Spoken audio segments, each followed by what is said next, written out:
बिस्मिल्लाहिर्रहमानिर्रहीम। Welcome to my channel. इससे पहले हमने मेंटेनेंस और उसके टू टाइप्स प्रिवेंटिव मेंटेनेंस और प्रोटेक्टिव मेंटेनेंस देखे थे। आज हमारे पास है करेक्टिव मेंटेनेंस के करेक्टिव मेंटेनेंस क्या है। So what is corrective maintenance? Corrective maintenance involves repairing or replacing equipment after a fault occurs to restore it to operational condition। Corrective maintenance in short हम सीएम लिखते हैं। Corrective maintenance हम तब करते हैं जब हमारे पास जब एक कभी कहीं पार्ट आ जाए और फिर इक्विपमेंट को या हम रिप्लेस करते हैं या रिपेयर करते हैं ताकि ये ऑपरेशनल कंडीशन में आ जाए। तो उस टाइम जो मेंटेनेंस हम करते हैं आफ्टर फॉल्ट तो उसे हम करेक्टिव मेंटेनेंस कहते हैं। करेक्टिव मेंटेनेंस अगर सिंपल वर्ड में हम देखें तो ये है fix it when it breaks. हमारे पास जब ब्रेकडाउन आ जाए और उसके बाद हम फिक्स करते हैं तो सिंपल वर्ड में हम उसे करेक्टिव मेंटेनेंस कहते हैं। करेक्टिव मेंटेनेंस का पर्पस क्या है हमारे पास? Number 1, to restore equipment to normal working condition after failure. हमारे पास जब फेलियर आ जाए उसके बाद जब हम इक्विपमेंट या मशीन को रिस्टोर करते हैं नॉर्मल कंडीशन में तो ये एक पर्पस है। दूसरा है prevent production loss due to unplanned stoppage. ये सडन हमारे पास मशीन रोक जाता है तो उसकी वजह से जो प्रोडक्शन लॉस आ जाता है उसको रोकने के लिए हम करेक्टिव मेंटेनेंस करते हैं। मिनिमाइज डाउन टाइम कि हमारे पास जितने टाइम के लिए मशीन ख़राब हो गया उसको मिनिमाइज करते हैं तो उसके लिए करेक्टिव मेंटेनेंस करते हैं। और सेफ्टी और रिलायबिलिटी जो है हमारे पास वो हम इंश्योर करते हैं। तो ये हमारे पास पर्पस हो गए करेक्टिव मेंटेनेंस के। अभी हम देखते हैं टाइप ऑफ करेक्टिव मेंटेनेंस के। करेक्टिव मेंटेनेंस के हमारे पास कितने टाइप्स है?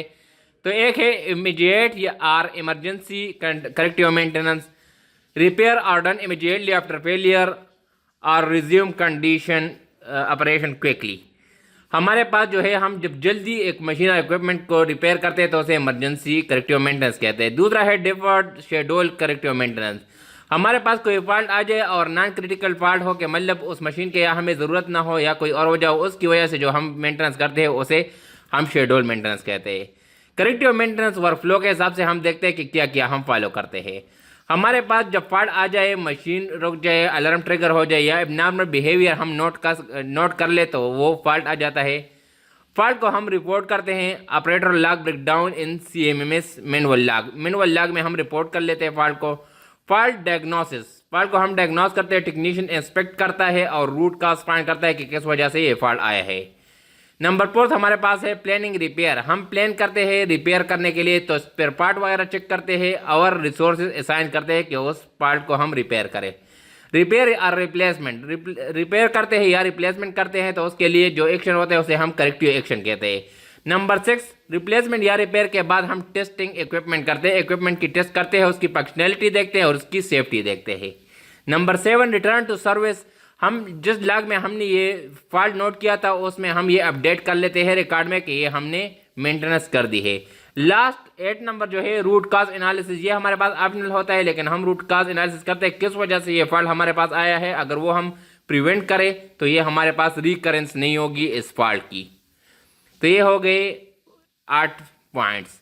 अभी हम एग्जांपल्स देखते हैं करेक्टिव मेंटेनेंस के। तो एग्जांपल हमारे पास क्या क्या है? Number 1 replacing a burn motor winding after failure. Failure के बाद हम रिप्लेस करते हैं बर्न मोटर वाइंडिंग को रिप्लेस करते हैं। Number 2 repairing a broken belt on conveyor. Conveyor पे अगर हमारे पास कोई बेल्ट डैमेज हो जाए या ब्रोकन हो जाए तो उसको हम रिपेयर करते हैं। नंबर 3 हमारे पास है fixing a leak in hydraulic line after it burst. Hydraulic line में हमारे पास अगर लीकेज हो तो उसको हम फिक्स करते हैं। नंबर 4 है replacing blown fuses after overload की वजह से अगर हमारे पास कुछ फ्यूजेज जल जाए तो उसको हम रिप्लेस करते हैं। तो ये एग्जांपल्स हो गए। अभी हमारे पास एडवांटेजेस हम देखते हैं। हर चीज़ के हमारे पास एडवांटेज और डिसएडवांटेज होते हैं। तो इसमें हमारे पास इनिशियल कास्ट कम होता है क्योंकि no advancement payment planning. Start में हम कोई प्लानिंग नहीं करते और सडनली हम ठीक करते हैं इसको। सिंपल अप्रोच होता है इसका। जो फॉल्ट होता है, जिस चीज़ में मसला होता है तो सिर्फ उस एक चीज़ को हम फिक्स करते हैं। ये नॉन क्रिटिकल इक्विपमेंट के लिए भी यूजफुल है। मतलब अगर हम नॉर्मल कंडीशन में जो प्लेन मेंटेनेंस है उसमें कोई चीज़ इग्नोर कर दे तो यहाँ पे हम वो इग्नोर नहीं कर सकते। डिसएडवांटेज इसमें क्या है हमारे पास? वो है अनप्लान डाउन टाइम। ये हमारे पास जो प्रोडक्शन लॉस है वो इसमें हो जाता है क्योंकि जो ब्रेकडाउन आता है वो अनप्लान होता है। May lead to high repair cost. Repair cost कभी कभी ज़्यादा हो जाता है। इमरजेंसी में लेबर रिक्वायर्ड होता है, एक्सपेडिटेड पार्ट्स रिक्वायर्ड होते हैं। Can reduce equipment life due to reactive approach, जो हमारे पास इक्विपमेंट लाइफ है वो गलत अप्रोच की वजह से कम हो जाता है। Safety risk if critical equipment fails unexpectedly, safety का भी रिस्क होता है क्योंकि हमारे पास कभी कभी क्रिटिकल इक्विपमेंट जो है वो अनएक्सपेक्टेडली फेल हो जाते हैं। तो ये हमने डिटेल में देख लिया करेक्टिव मेंटेनेंस। नेक्स्ट वीडियो में हम और टाइप्स का मेंटेनेंस का डिस्कस करेंगे। उम्मीद है आपको समझ आया होगा। कुछ भी मसला हो कमेंट सेक्शन में पूछ सकते हैं। मेंटेनेंस के लिए ये टॉपिक बहुत इंपॉर्टेंट है। सारे वीडियो को कम्प्लीटली देखें, चैनल को सब्सक्राइब करें, वीडियो को लाइक करें, बेल आइकन जरूर दबाएं ताकि हर आने वाले नया वीडियो आपको जल्द से जल्द पहुंच सके। थैंक यू, अल्लाह हाफिज़।